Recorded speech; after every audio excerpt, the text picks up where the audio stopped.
Pastor, Hum, eu orei aqui.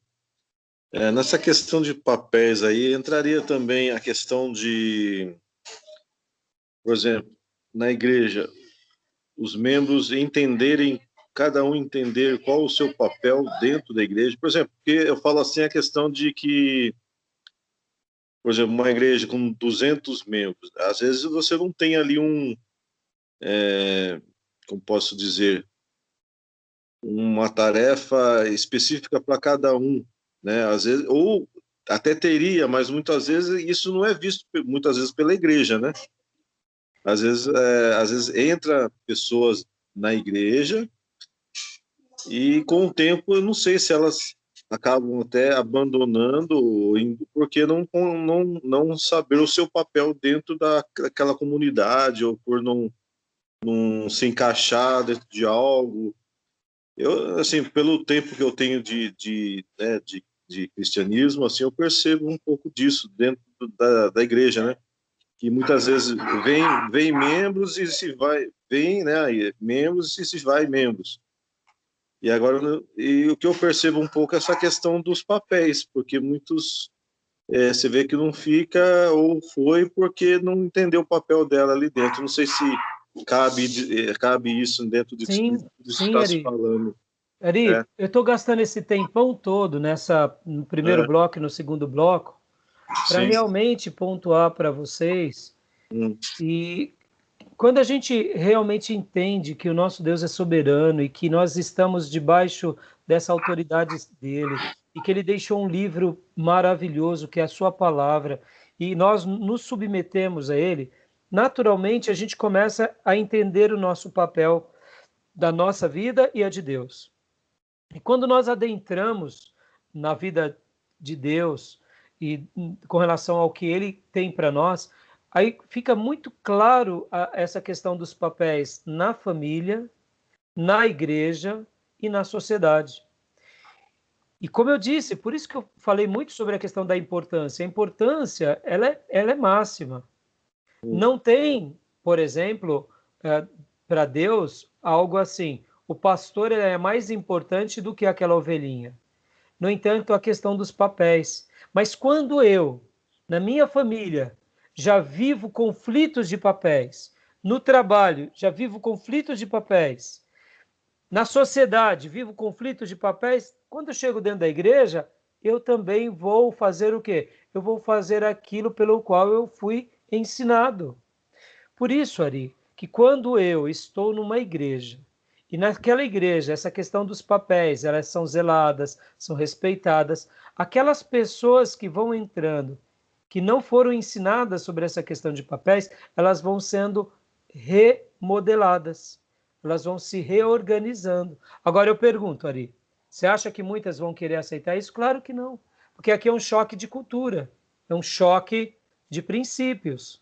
E eu pergunto para você, e aí, qual a opção que a gente tem? A gente, como pastor, Ari, não tem muita opção. A gente tem que se posicionar. A gente tem que ensinar o que é verdade. E a gente tem que colocar os valores de Deus como as coisas mais importantes para a igreja. Por exemplo, Ari, eu falei esses dias com um obreiro sobre uma situação. É um obreiro que está vindo para a nossa igreja, e aí ele tomou uma iniciativa, tudo. E aí eu falei para ele, filho, olha, é assim, ó, aqui na nossa igreja local, eu caminho assim, e eu te quero assim. Na conclusão do meu diálogo, eu disse assim, olha, esse diálogo eu perco obreiro, hum. porque não é uma coisa que o obreiro quer ouvir. Mas nesse diálogo, se o obreiro for ensinável, eu ganho um soldado que vai aplicar essa lição na casa dele, na vida dele, e a gente vai caminhar em muita sincronia. Então, Ari, por exemplo, para mim, isso é muito simples, Ari, mas ao mesmo tempo é muito difícil ser colocado em prática no dia a dia. Por isso que o pastor, ele precisa estar alinhado com o colegiado de pessoas que também têm uma clareza de papel muito grande. Para quê? Para que esse efeito seja sendo replicado por meio dos modelos, Ari. Ah, porque na hora que eu tenho um time, vamos supor, Ari, eu tenho 5 pessoas da minha liderança, mas 2 dessas pessoas da minha liderança não aplicam direito aquilo que aprendem. Logo, vai me fragmentar. Porque ele vai replicar aquilo que ele vive. Mesmo que ele diga para mim que aceita, se os atos dele não são atos que aceitam, então, na realidade, a boca dele está dizendo uma coisa, mas o corpo dele está fazendo outra. Por isso que as palavras podem mentir, mas o corpo fala a verdade. Entendeu, Ari? E o pastor ele tem que estar sensível a esses toques. Por isso, vocês que são alunos do seminário, a grande recomendação que eu dou é: sejam auxiliares dos seus pastores. Sejam como Josué foi com Moisés. E se um dia Deus der graça a vocês, de vocês tiverem mais sabedoria, mais poder, uma mensagem, irmão, deixa o pastor pastorear, não queira ser maior. Se você sente que Deus está te dando uma liderança e que você quer começar o trabalho, então seja homem, digno de dizer, pastor, me abençoa que agora eu preciso cuidar do meu grupo. E não tente fragmentar um grupo dentro da igreja, porque isso é divisão, isso é subtração e, naturalmente, isso é o dedo das trevas. É muito bem possível um irmão e uma irmã caminhar com os dons e talentos e, mesmo assim, o pastor pastoreá-lo. Nenhum problema.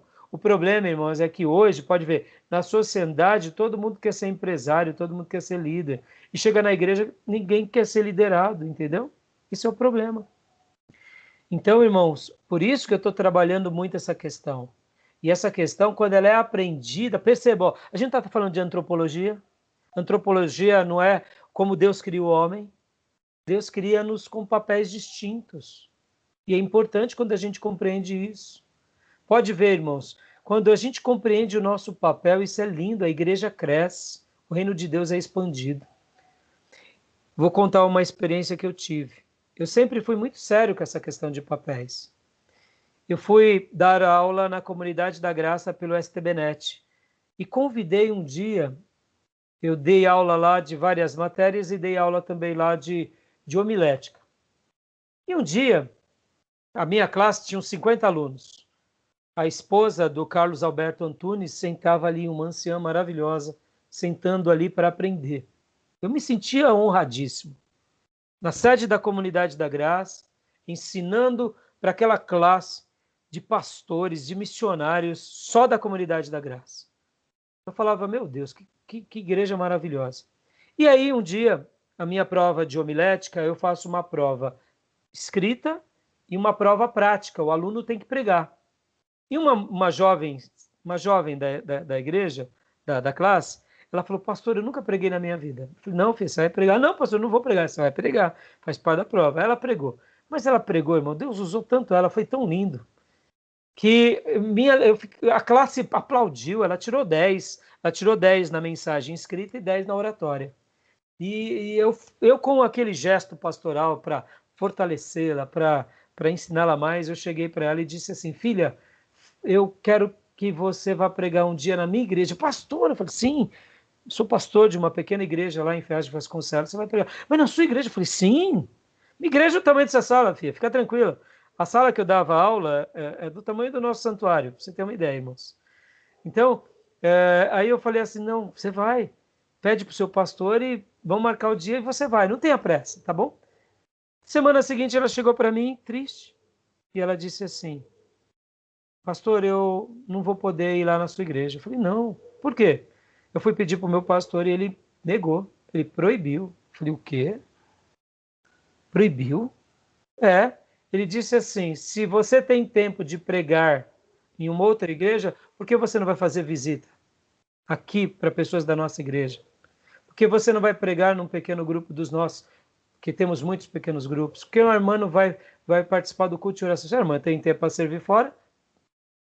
Por que vai servir em outra igreja fora, sendo que a gente tem tanta necessidade dentro? Aí ela continuou falando, pastor, eu não gostei, eu fiquei chateada. E aí veio ela, veio os amigos, e todos estavam ali no azedume, já contaminados, já estava... E aí eu falei assim, louvado seja Deus. Agradece o seu pastor, porque eu aprendi mais uma coisa. Porque ele está me ensinando a zelar pelo rebanho. a zelar pelas ovelhas. Aí ela deu um passo para trás. Mas como assim, pastor? Eu falei, irmã, o que o seu pastor fez, eu estou aprendendo. Eu fiquei admirado. Eu fiquei admirado porque o que ele fez foi demonstrar o seguinte: nós estamos aqui na mesma sinergia. Nós estamos debaixo de uma liderança. Nós temos propósitos aqui. Nós não temos tempo para perder tempo com outras igrejas, porque nós temos um grande trabalho na nossa igreja local. Nós queremos as pessoas comprometidas na igreja local. E você, irmã, não vai pregar lá fora, não. Você vai pregar aqui. E aí eu falei para ela, minha irmã, teu pastor está zelando de você. Porque aí eu expliquei para ela, eu falei assim, filha, e se eu quisesse pescar você e levar você para a minha igreja? Eu estaria atrapalhando o trabalho que você tem na sua igreja. Vem cá, irmãos, vem cá.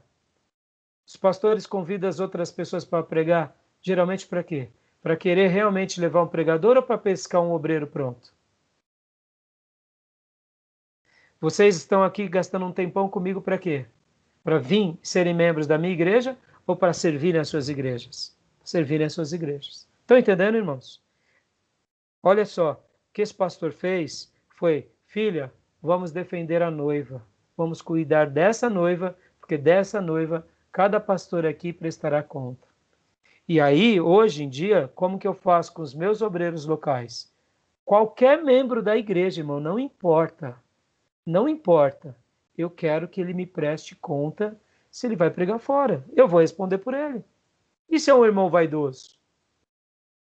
Eu tenho que cuidar dos meus vaidosos, deixando que eles sejam mais humildes. Entenderam?